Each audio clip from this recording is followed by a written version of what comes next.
And welcome to another editing session here for on Media Composer. We are editing Beautiful Country, and I'm just setting up the initial project now, and I have to do a little caretaking.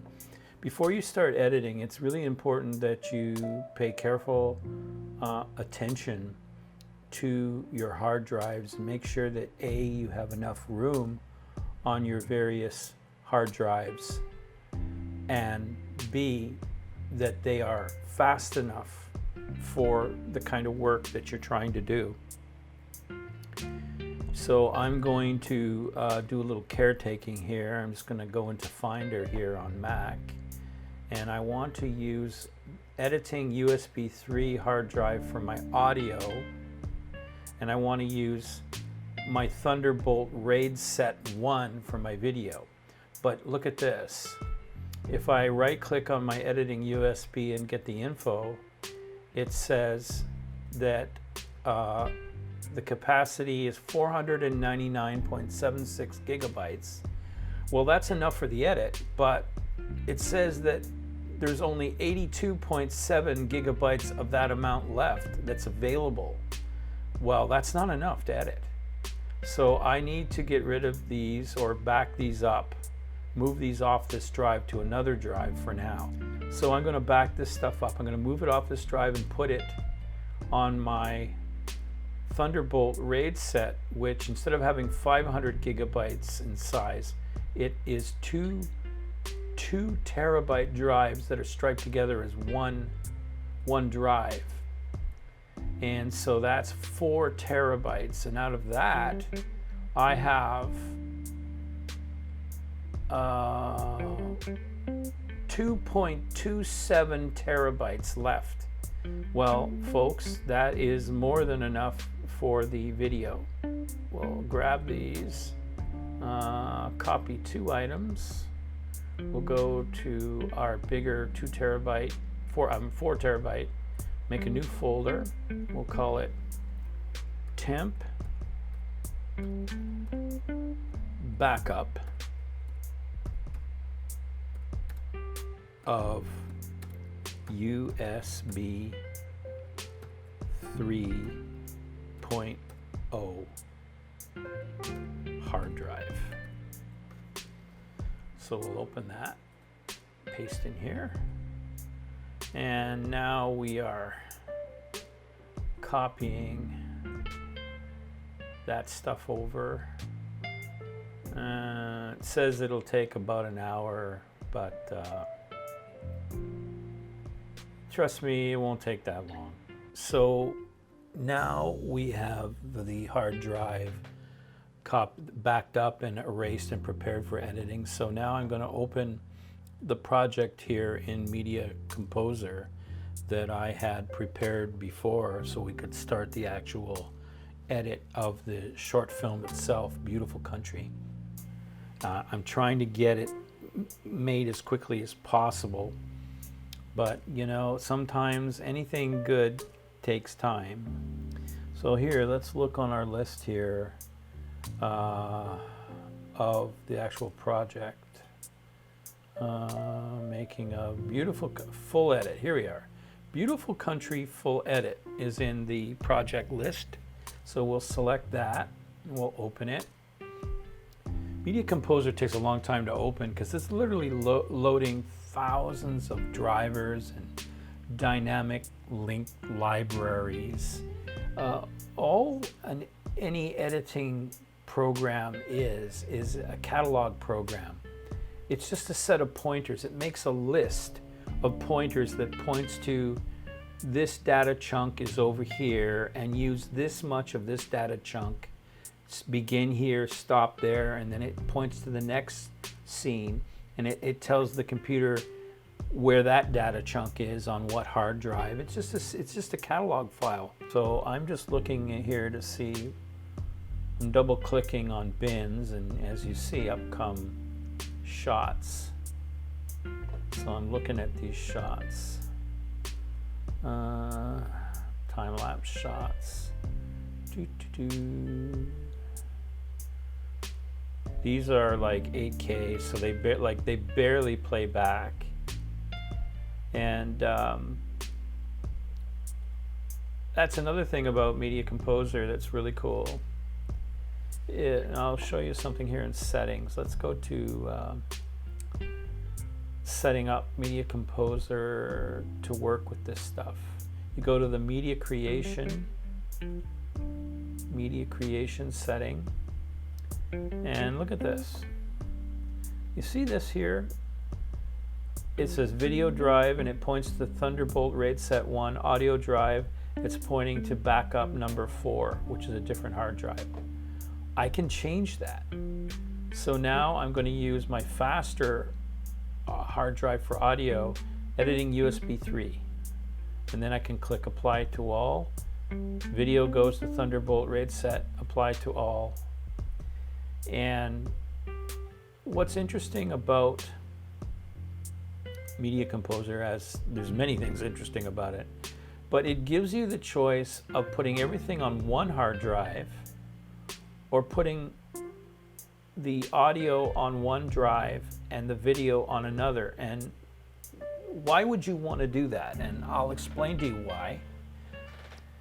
I am dealing with 8K, 21K, and 4K files. This is a 4K project. When I talk about K, I don't mean special K, the serial. I mean the resolution, the megapixel resolution. K means 1,000 pixels. So 21K is 21,000 pixels, or 21 megapixels, if you want to put it that way. That's a lot of data. That's a lot of data to move around. So my hard drives, frankly, are barely fast enough to keep up. So one of the things that I can do here to deal with that issue and get better performance so I can actually work is to separate up the data to go to different drives, because your computer can read from one place at one speed, but it can simultaneously read from 2 places or more at a much greater speed. And speed is everything in video editing. Video editing is much more demanding on a computer than gaming is. People think that gaming is the ultimate, but it isn't. It's content creation. It's video editing that will turn your computer inside out and backwards. It's video editing that will reveal the hardware and software limitations of your system, and it will do that very quickly if you don't have the right stuff. So now we have to decide what is the first file that's going on the timeline.